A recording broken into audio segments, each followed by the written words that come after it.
Okay. The south side shall be 100 cubits long, and is to have curtains of finely twisted linen, with 20 posts and 20 bronze bases, and with silver hooks and bands, on the posts. The north side shall also be 100 cubits long, and is to have curtains, with 20 posts and 20 bronze bases, and with silver hooks and bands on the posts.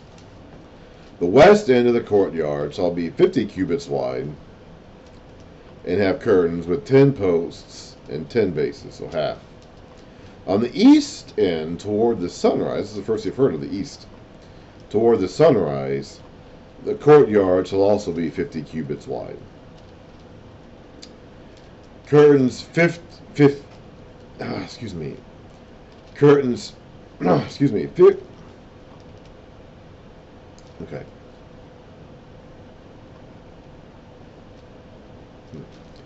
Curtains 50 cubits long are to be on one side of the entrance with 3 posts and 3 bases, and curtains 50 cubits long are to be on the other side with 3 posts and 3 bases.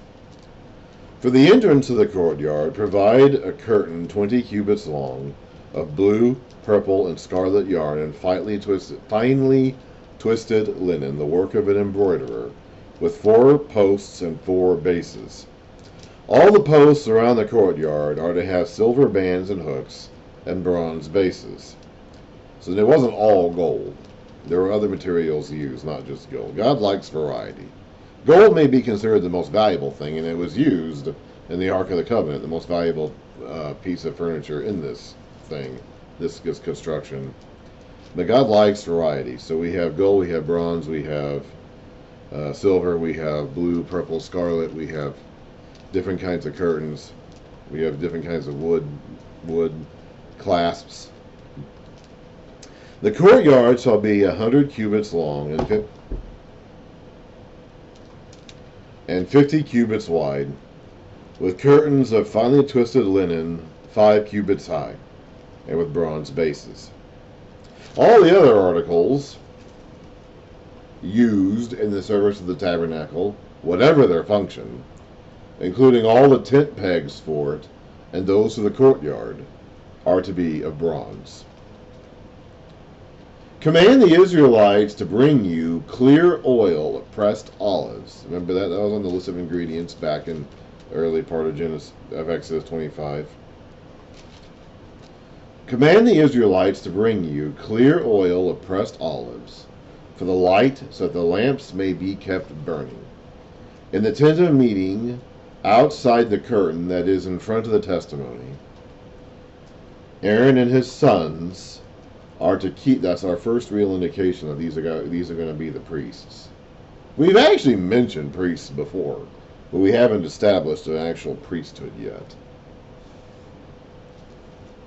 But it's going to be these guys who will be the priests. Moses himself will not be a priest. His family won't be priests. It's going to be these guys who are going to be the priests. Aaron and his sons are to keep the lamps burning before the Lord from evening till morning. This is to be a lasting ordinance among the Israelites for the generations to come. Have Aaron. So now so that was kind of a transition now. We talked about the lampstand a few sections ago, but we're transitioning now from that to the priests. So we talked about the material, the construction of the construction of the architecture, I guess you could say. Now we're going to be talking about what the priests are supposed to wear and carry. Have Aaron your brother brought to you from among the Israelites, along with his sons, Nadab and Abihu, Eleazar and Ithamar, so they may serve me as priests. So now we have officially identified the priesthood. Make sacred garments for your brother Aaron to give him dignity and honor. Tell all the skilled men to whom I have given wisdom in such matters that they are to make garments for Aaron for his consecration, so that he may serve me as priest. These are the garments they are to make: a breastpiece, an ephod, a robe, a woven tunic, a turban, and a sash. They are to make these sacred garments for your brother Aaron and his sons, so they may serve me as priests.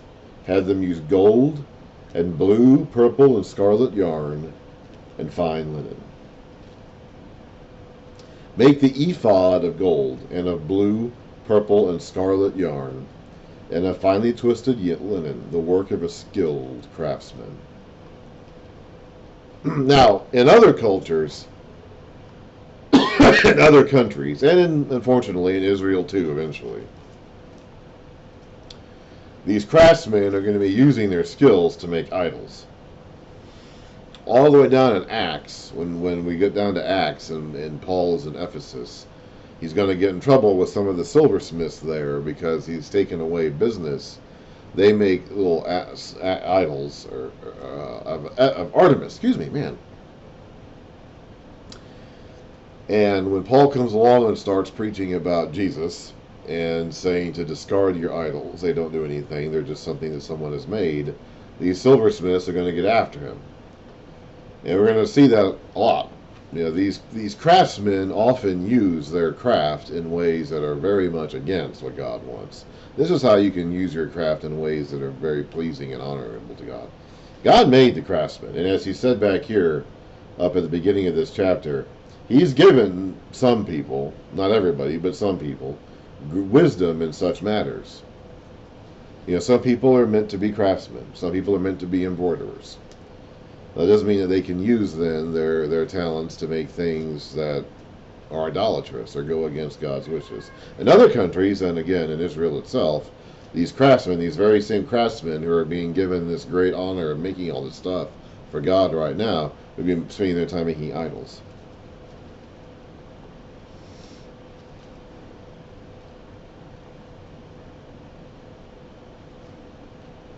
Where was I? Okay. So the ephod of gold, blue, purple, and scarlet yarn, and a finely twisted linen, the work of a skilled craftsman. It is to have 2 shoulder pieces attached to 2 of its corners so that it can be fastened. It's basically like a bib. I don't even know how to explain it. It'd be kind of like a gold bib. Its skillfully woven waistband is to be like it, of one piece with the ephod and made with gold, and with blue, purple, and scarlet yarn, and with finely twisted linen. It goes on top of the breast piece.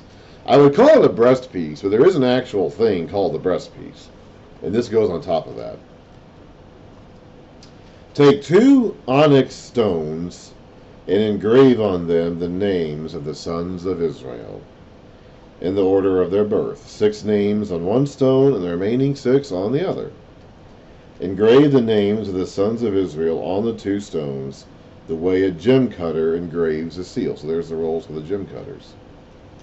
Then mount the stones in gold filigree settings, and fasten them on the shoulder pieces of the ephod, as memorial stones to the sons of Israel. So there's going to be 1 on each shoulder. Aaron is to bear the names on his shoulders as a memorial before the Lord. Make gold filigree settings and 2 braided chains of pure gold, like a rope, and attach the chains to the settings. Now, this is a high priest's garment. Aaron himself will be the high priest. There's a distinction between the high priest and the rest of the priests. The priest will wear robes. I'm pretty sure only the high priest wears this ephod, though. There she is again, by the way. There she goes.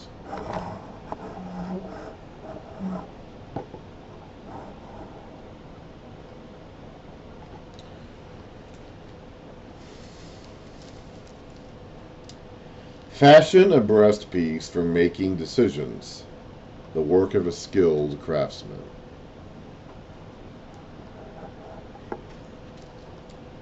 Make it like the ephod, of gold, and of blue, purple, and scarlet yarn, and of finely twisted linen. It is to be square, a span long and a span wide. What is a span? About 9 inches. And folded double.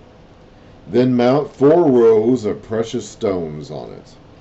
In the first row there shall be a ruby, a topaz, and a beryl. In the second row, a turquoise, a sapphire, and an emerald. In the third row, a jacinth, how do you pronounce? I don't know how you pronounce that.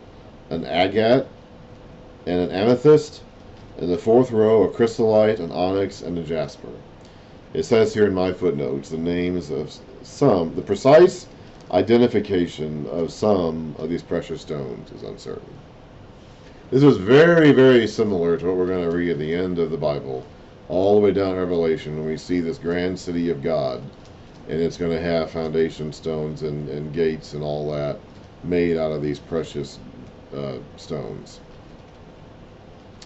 Mount them in gold, so there is a precedence for that here. Mount them in gold filigree settings. There are to be 12 stones, one for each of the names of the sons of Israel, each engraved with a seal with the name of one of the 12 tribes. Not only is he going to have the names written on these two stones here, onyx stones on each shoulder, he's going to have 12 separate stones, each with the name of an Israelite tribe on it, on his breast. For the breastpiece, make braided chains of pure gold, like a rope. Make 2 gold rings for it, and fasten them to 2 corners of the breastpiece. Fasten the 2 gold chains to the rings at the corners of the breastpiece, and the other ends of the chains to the 2 settings, attaching them to the shoulder pieces of the ephod at the front. Make 2 gold rings, and attach them to the other 2 corners of the breastpiece on the inside edge next to the ephod.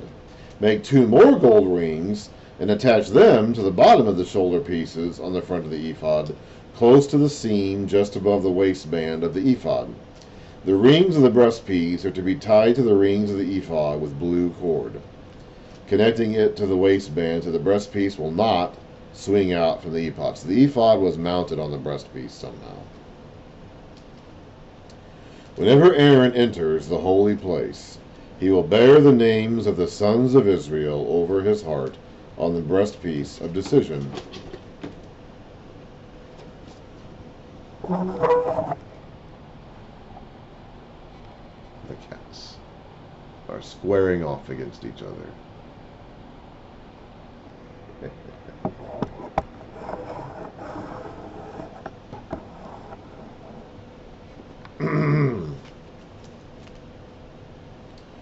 Whenever Aaron enters the holy place, he will bear the names of the sons of Israel over his heart. Oh, the fur is flying. As on the he will. Look at all this fur flying around. I'm not sure if it's really getting picked up. Come on, guys. Fight for the camera. Entertain your audience. Oh, there we go. This is some hot and heavy action right here. This is intense. Oh man, the fur is flying.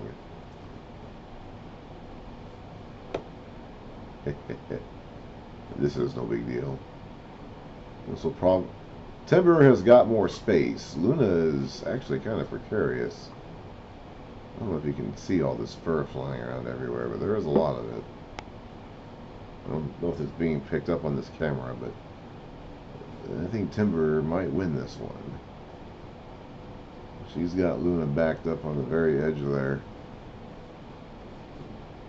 Luna doesn't have any more ground to give. Look at those tails wag. By the way, my other cat is over there in that box on the couch. I gotta get rid of that box. Well, we've seen enough. You get the idea.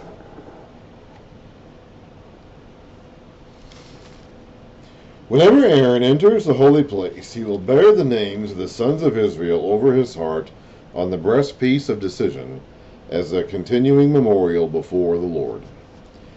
Also, put the Urim and the Thummin in the breastpiece, so they may be over Aaron's heart whenever he enters the presence of the Lord. Thus, Aaron will always bear the means of making decisions for the Israelites over his heart before the Lord. Okay, I don't know what the Urim and the Thummim is. I don't know if anybody does. It was apparently something, like it was apparently an actual physical device. And he somehow wore it in this breast piece. So it must not have been too big. Whatever it was, it must not have been too big.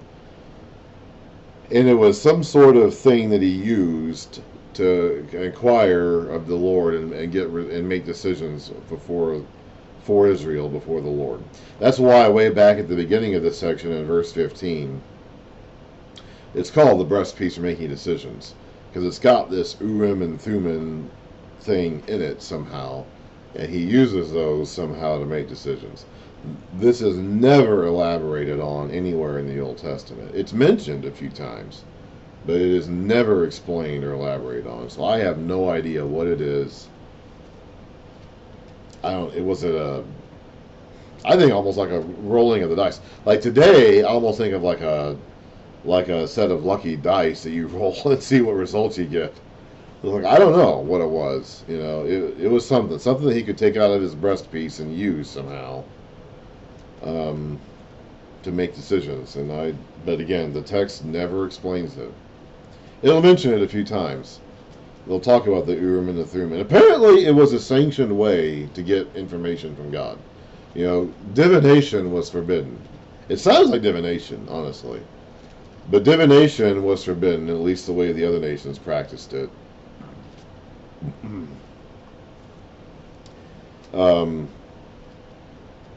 This seems to be a sanctioned way to ask for information or ask for plans or make, from God to, help him influence or decide or guide your decisions. The early church cast lots. We saw them do that at the beginning of Acts.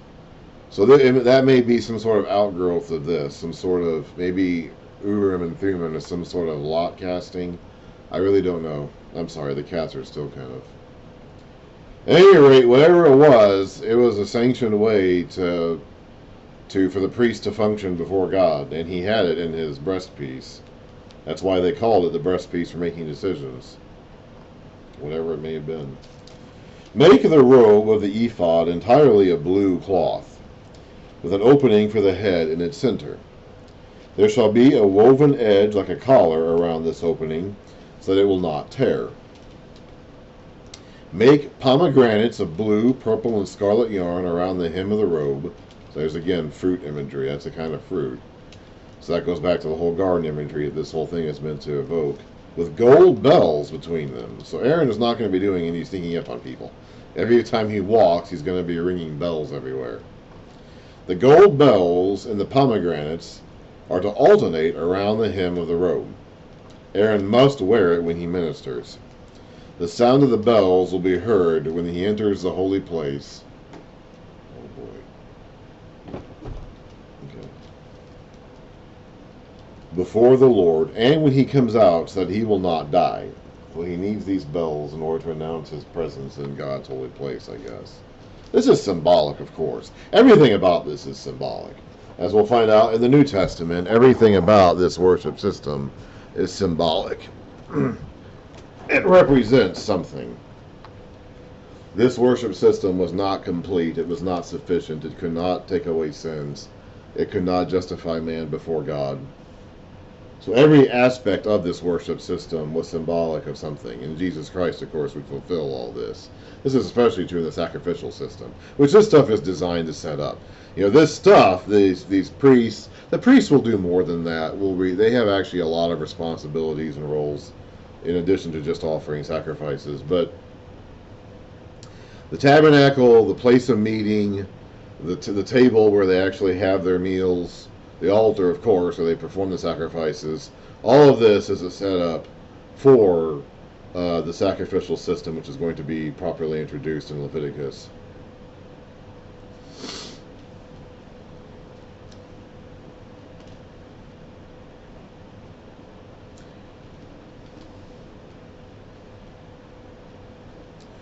Make a plate of pure gold and engrave on it as a seal, holy to the Lord. So that phrase, well, whatever Hebrew phrase it is going to be engraved on this plate.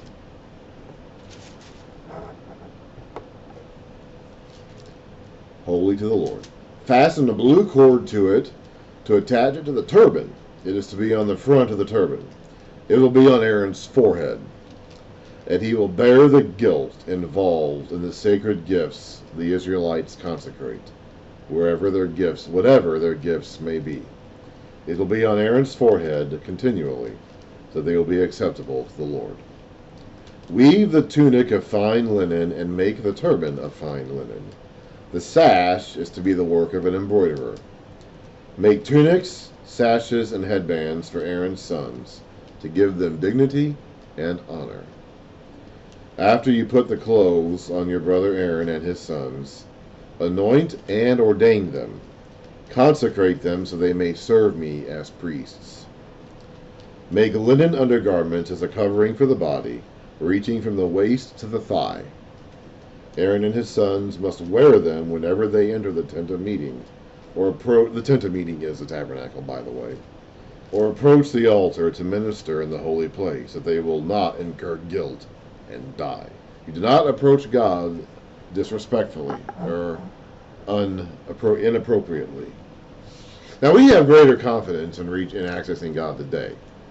Okay, Jesus Christ allows us access to God in a way that we don't have to feel guilty or afraid or fear the wrath or incurring the wrath of God. But that doesn't mean that we can just approach God however we want to, even to this day. We may not have to wear bells on our clothes to announce our presence, but we still shouldn't take our relationship with God lightly. He wants to be with us. He wants to be our God, but he's not just some random guy.